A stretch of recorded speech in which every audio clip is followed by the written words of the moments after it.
both people involved. People were generally... That makes no sense at all. Dude, it's crazy how people say these things like it's common day, whatever, right?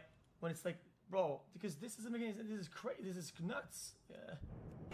Very angry at me for not saying anything. She said she was annoyed with both of them. I don't agree with it. Feeling pressure to support somebody, even though you know what's up, is kind of like it should kind of be a no-brainer.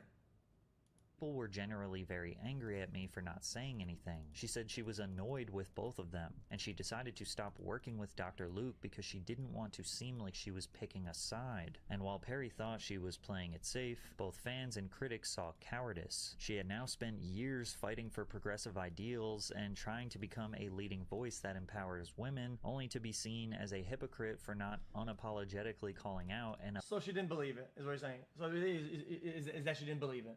She didn't believe that somebody who was at the height of her career, who was going crazy, who was going absolutely wild, massive hits, whatever, was doing that for what? For clout? Like for whatever? Could have... You can be pseudo-neutral, okay, and still kind of have a stance. You don't have to stay silent and just do nothing. You can still be... like, alleged assailant. As if it couldn't get any worse for her, she exhibited behavior on national television that many interpreted as predatory. In 2018, 19-year-old Benjamin Glaze auditioned for American Idol in hopes of pursuing a music career. After mentioning how his job at an electronics store gave him access to... You can say, guys, this case, I'm aware it's happening. I don't know what's up. I wasn't there. I don't know about it. I've never been across any of this information or whatever. I have no stance because...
Because I don't know. I'll let the court play it out.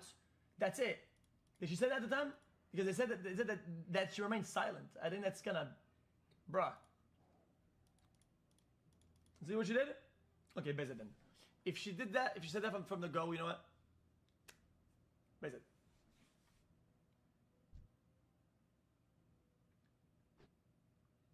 Cute girls, Judge Luke Bryan asked Benjamin if he had ever kissed a girl and liked it, a reference to Katy Perry's song, I Kissed a Girl. The flustered teenager innocently said no, revealing how he'd never been in a relationship. A stunned Katy Perry instantly demanded Benjamin to come here right now and kiss her on the cheek. After she deemed the first kiss was not satisfying enough, she instructed him to kiss her again, but turned around at the last second and kissed him on the lips. The judges then high-fived one another, seemingly proud that their co-star deceived a barely legal teen. There was an immense amount of... Oh, not this again. Oh, not this again. Okay, this is absolutely wrong.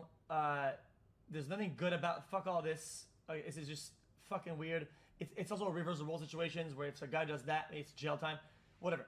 I disagree with all of it, right? But I still don't agree with the fucking language. Barely legal. I don't like it. I've never liked it. I think it's lame. I think it's stupid. Backlash. Sorry. And many people... I think bare legal is some fucking bullshit term. Either you're an age where you're legal or you're fucking not. It's not some fucking gray area of like, guys, I'm legal, but like I'm kind of a fresh start over here, so there's age brackets. And, like, oh man, just stop. Noted You're a that if the bystander, genders dude. were Like, reversed, this would be an entirely different situation. However, Benjamin defended Perry, stating that although he was uncomfortable because he wanted his first kiss to be special, he was not complaining about the kiss at all. But don't spend any energy feeling bad for Benjamin. After all, he was recently arrested for having over 700 images and videos. whoa, whoa, whoa! What just happened? Benjamin defended Perry, stating that although he was uncomfortable because he wanted his first kiss to be special, he was not complaining about the kiss at all. But don't spend any energy feeling bad for Benjamin. After all, he was recently arrested for having over 700 images and videos of CP. And while people could have marked this situation as a one-off incident, Perry's interaction with Benjamin caused a video to resurface from 2012 where a 28-year-old Perry groped an 18-year-old Justin Bieber, further showcasing a pattern of creepiness from the singer towards younger boys. However, nobody ever complained about Perry's behavior since teenage boys are expected to enjoy attention from older women. And this all revealed another possible layer in Perry's character. Chat, and the world hasn't changed, and it's not changing, and it is what it is. I mean, yeah, I mean, I am mauled about it. Some people mauled about it. It is what it is. Bro, I saw some 100,000 likes, yeah, like a couple days ago. Twitter, 100K likes off of this like a rapist lady or some shit arrested or whatever with one of her students. Oh, I wish it was me. I wish it was me. Dude, where was she when I was in elementary school? Like, what the fuck?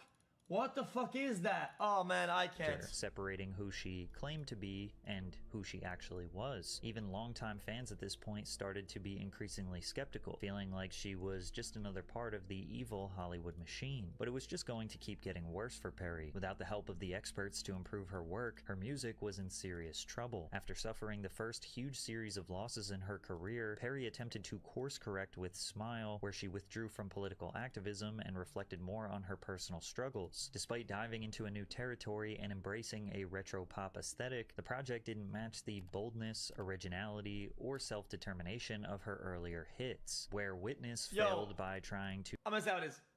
Most of her songs, nobody knew what the fuck the lyrics even meant, okay?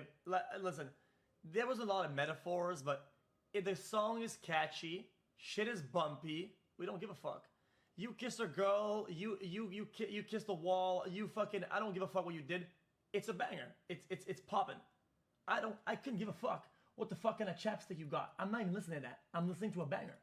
Too hard to be meaningful, Smile failed by not trying hard enough to be impactful. And because of that, it was another decrease in commercial performance and yet again perceived as her worst album to date. I feel pretty confident in saying that this is Katy Perry's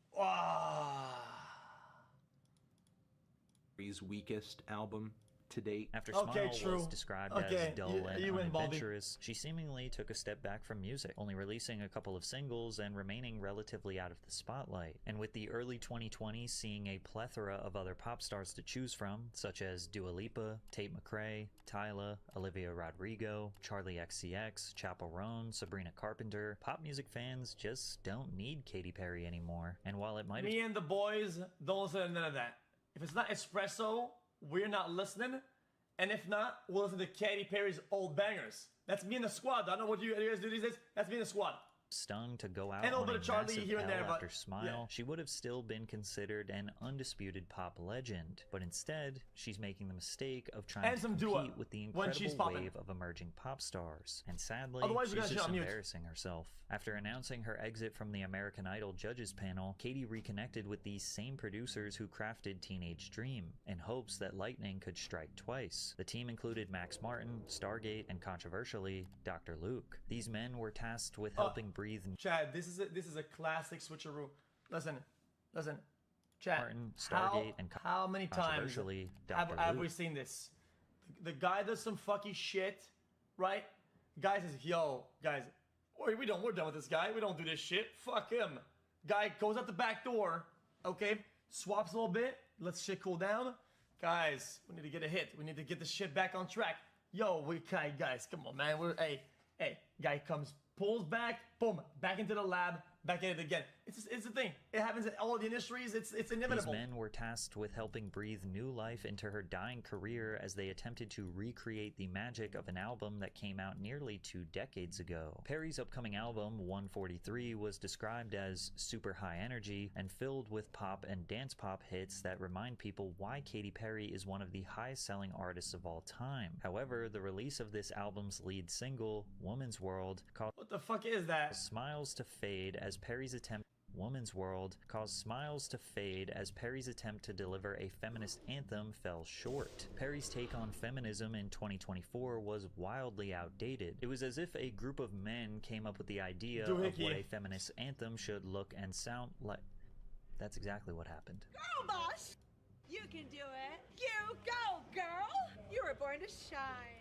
And with this set, it's like, ooh, we're not about the male gaze, but we really are about the male gaze. And we're really overplaying it and on the nose because I'm about to get smashed, which is like a reset, and a reset from my idea of feminine divine. Laura Snapes of The Guardian gave Woman's World 1 star out of 5, describing it as garbage. Pitchfork called the track unfathomably tepid, while criticizing the hypocrisy of Dr. Luke's involvement. Many people unfathomably tepid while criticizing the hypocrisy of Dr. Luke's involvement. Many people echoed this exact criticism, wondering how Perry could produce a song suggesting she stood beside all women while in the studio. Well, I don't know where the lawsuit ended and how that played out, so I'm not gonna make with a man accused of assumption. using his power as a man in the industry to take advantage of a young female artist. 143 absolutely bombed commercially and had 2 other singles that many are not even aware of because they didn't chart. The project as a whole received overwhelmingly negative reviews, largely due to outdated production and uninspired songwriting. It was so bad that critics speculated whether artificial intelligence was used in the process of making the album. The entire rollout has been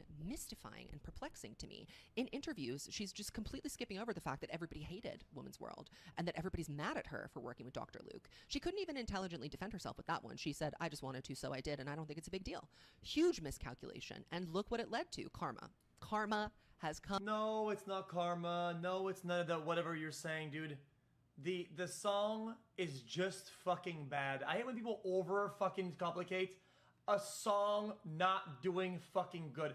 The song is shit. That's it. If she made a song with the devil, if we agreed, the devil spawned in the real devil, right? And she made a song with the devil. If it was a banger, they would be blasting the song on every stereo, on the radio, on TV. Nobody cares. If the song hits, people listen. Don't analyze it as like, yo, dude, this is karma for the miscalculation of the. Yo, shut up, bum. Shit just sucked. It is what it is. To collect its return. And while literally nobody was falling for this idea that Katy Perry was the leader of the feminist movement, she was still trying to stick to the female empowerment message that she had failed to execute for years and years. And no, it's not a bad take. You wanna know why? You wanna know it's not a bad take? Because people listen to a lot of Chris Brown, and now here comes all the haters. Here comes all the people, and now here comes everybody. It's gonna be me. It's gonna. They're saying, oh no, you can't say that. No, I'm saying that's what it is. Here's the proof that I'm right. Chris Brown, bro, the sheet of all his legal shit is a fucking brother. There's a Wikipedia. There's an entire Wikipedia encyclopedia for it. Yeah. There's Chris Brown and Chris Brown legal shit. It's fucking 20 pages long. Okay, literally, and people blast that shit. If he makes a song and it's a hit, people listen. I don't even care about Chris Brown. I'm not trying to go at him. I don't give a fuck. But Chris Brown can do whatever he wants. If it's a song cool, whatever. I'm just saying, don't act like people don't listen to shit that they think is unethical or sourced from bad or they work with a bad person. Bro, even when the main guy is perceived as, let's be honest, did some bad things, they'll still listen. Fuck off. years, but she